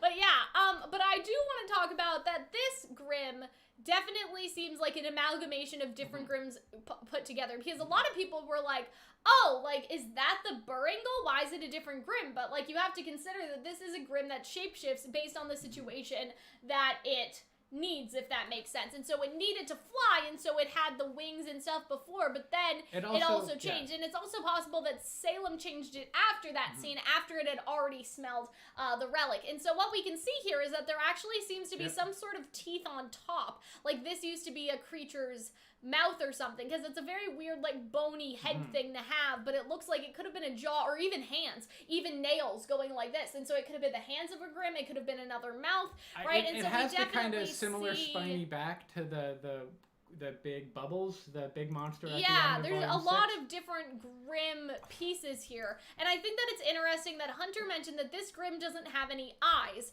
And we do want to talk about a theory that we will be making a video on, but I've already written it. Hunter has already written it. We're going to make it tomorrow. I don't want to get into it too much, but there could be the implication that because, wait, did Salem get rid of Summer's eyes? What if that's Summer? Yep. We don't, no more needs to be said. That is a theory. We will talk about that another time. But even if it's not Summer, it could be just another silver-eyed warrior or something like that. And like, we have many ideas of who it could have potentially been if it was a person who was very grimmified. Recently, they have made something called the Warrior in the Woods in the RWBY fairy tale book, and that is also a huntress with silver eyes. Yes. And so even if it's not Summer, the lack of eyes is making me really think that it could be, you know. There was a certain point where Salem stopped killing silver-eyed warriors, and it sort of implied that she started capturing them instead. She wants RWBY alive. Why? Why would she want RWBY alive when she tried to kill Maria, when she tried, you know, to send Talk to kill the other silver-eyed warriors? Was it because she realized that because the silver eyes were creations of the god of light, she could somehow manipulate that magic and make something terrifying out of the magic? Like, imagine her juicing the eyes to get the magic out of them, right? Like, that would be kind of terrifying. Arrow made a point that I also wrote in the theory that the wings it has look very similar to the ones that Salem has. And so I feel like this is definitely Salem controlled. And so that brings up, is this Grimm talking itself, or is it talking from Salem? That's right? Point. And so I would sort of say, I don't know if this is like the Grimm is speaking as much as it could be there's a seer Grimm inside of his voice box and that's Salem talking. But at the same time, the voice is also very husky, so I don't know. But yeah, I think that it's a very interesting concept. It's a very terrifying concept. A lot of people have had the theories, because we talked about this. I don't remember which video it was, but I think maybe it was the Neo one, but I was like, Hunter, what if Grimm could have intelligence if they live for a certain amount of time? What if they could be, like, evolve like we have as humans, right? Because we evolved from animals. Even Ublek right? mentions that in Volume 2 when he talks about the Goliaths. That they know not to go near human. And so I know that it's different, but like we evolved from animals. Like, people are like, humans evolved from monkeys. I know it's not that simple, but like we share a most recent common ancestor. We share a recent common ancestor. So what if it's possible that the same thing could be happening with the Grimm, and that the Grimm could gain human-like intelligence? Because we also have to keep in mind too, is that I don't know. Like, it's hard to explain. It seems like it grows vocal cords in order to speak. That's true. But yeah, what I'm thinking is that, with this Grimm specifically, and with the idea that the Grimm have evolved, you have animals like dolphins and stuff, that talk to each other and have complex language. We just can't understand it, right? And so there are animals that talk, they just don't speak English, for lack of a better word. They speak dolphin or whatever, like, I don't know, right? And so even, like, you have certain, like, primates that can be taught sign language, and they can sign for certain things, and I don't know, like, if it's just their instinct, like, oh, if I make this signal, I get food, so this must be the signal for like, I don't know how it develops in their minds, but when I look at that and sort of think about the Grimm, I think about that Hitchhiker's Guide to the Galaxy. Isn't that the dolphins taking over the world? That's what the dolphins leave Earth because they were the second most intelligent That's what I'm thinking. And so, like, I'm just saying, guys, if you could give a dolphin a human voice box, could they speak? I don't know. I also know it's like the mental stuff as well, like needing to know English. But you guys understand what I'm saying? Give me back my child! Yeah, and so, yeah, Nora, by the way, is gonna be so fucking pissed when she finds out that Ren got Oscar, like, Ren basically lost Oscar because Nora was so happy that Oscar was back and that he was safe, and Nora's always so concerned. Maybe the Hound of Baskerville, that's actually a really interesting point. What's the Hound of Baskerville? It's because I thought Sherlock. it was the big back wolf.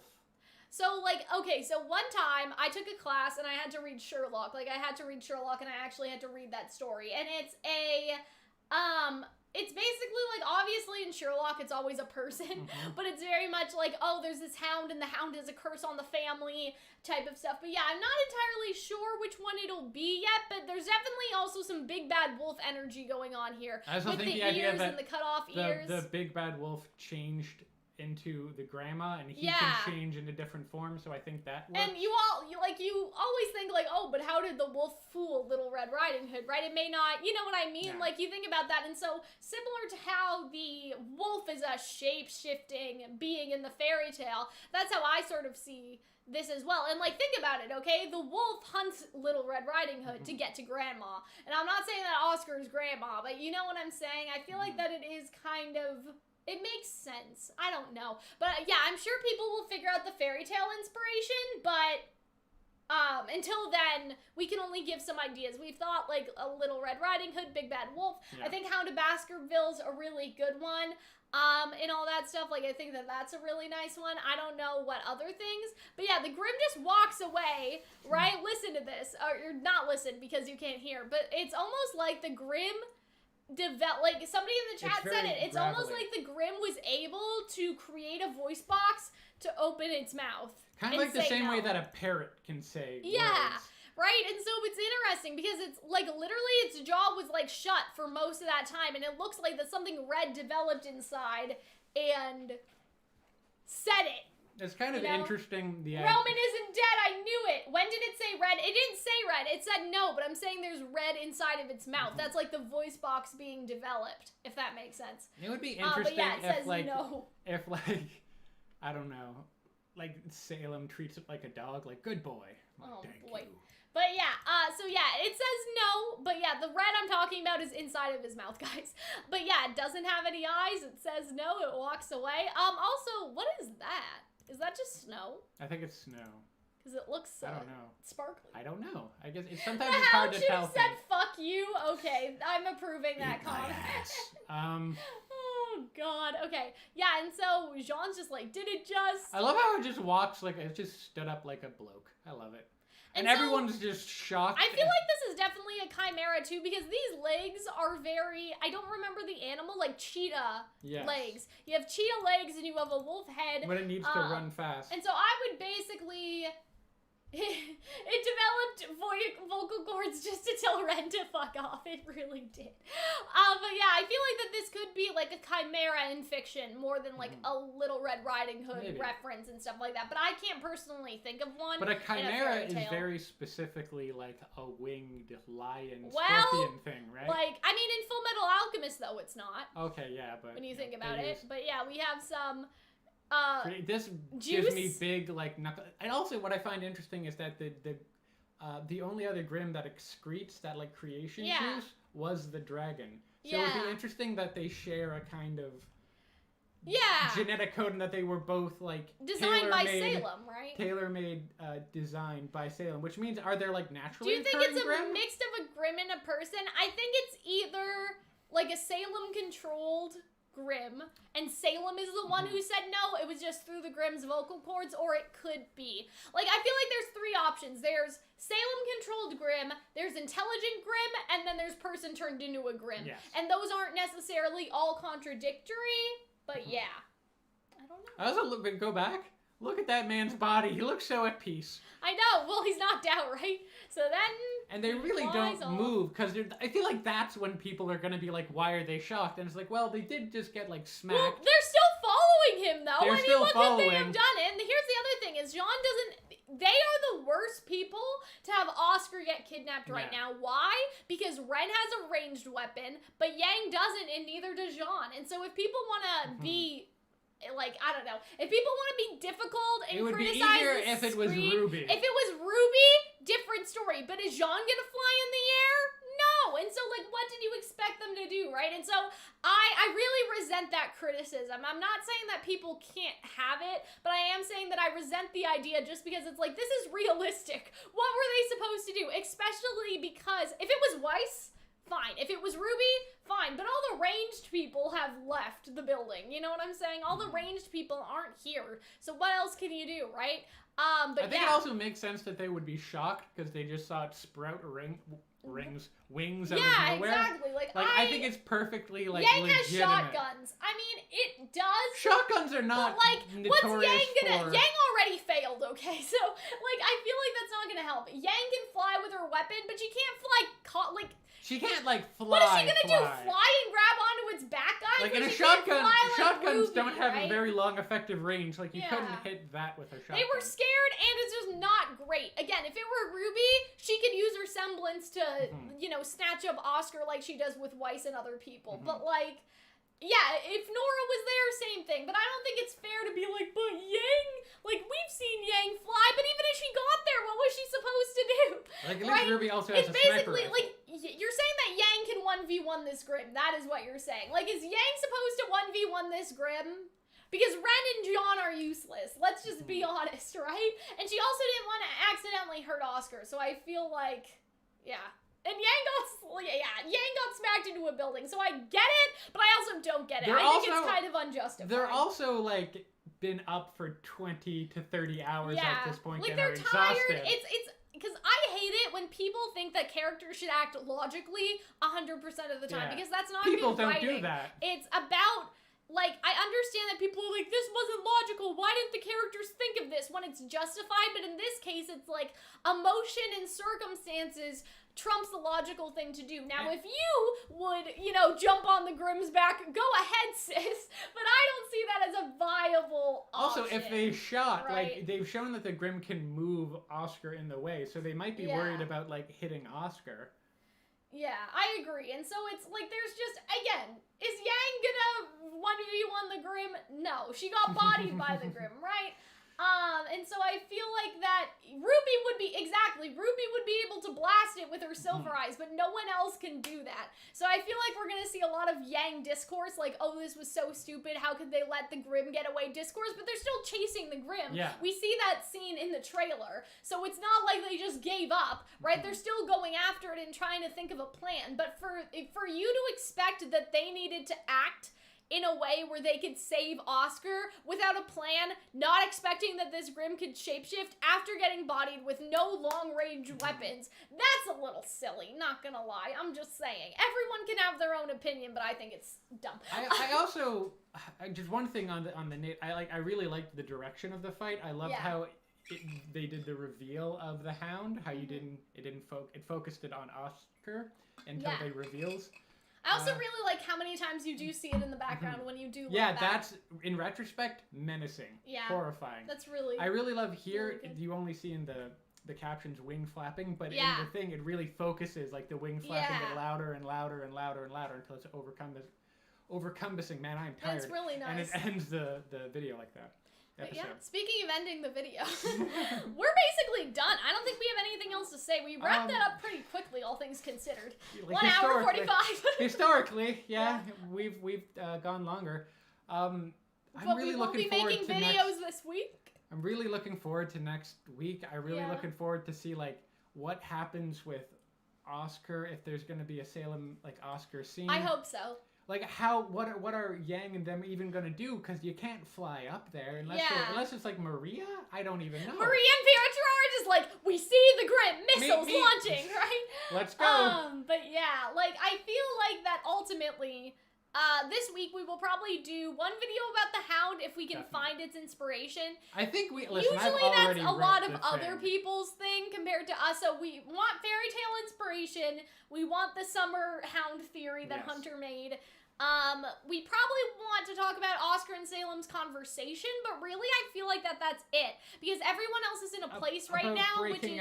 What about Crow and them breaking out? Yeah, we have talked about that before, though. We've talked about that a lot, so I feel like that's probably good now. We're presumably not going to go off on a giant tangent about Crimson like we did with those two poor poor ladies in the bar. I'd like to, and I think this video is enough. We can just say, You we know? already said what we believe here. Exactly. And so I feel like that it's all covered, right? We already talked about, like, oh, you know, Crow's gonna work with the bad guys, like that was in our bingo card, right? So the only thing I really feel compelled to do right now is talk about Oscar and Salem and like these hound developments. But if we do see that like something else is worth talking about, we'll definitely do it tomorrow and all that stuff. I do like to like look around on Twitter and see what people are saying, and then like sort of, you know, make a theory based on that. So especially with the hound stuff, like I'm gonna need help for that. I don't think we can figure it out by ourselves. To be Raven Watch 2020 is still ongoing. Oh boy, yeah, that's true.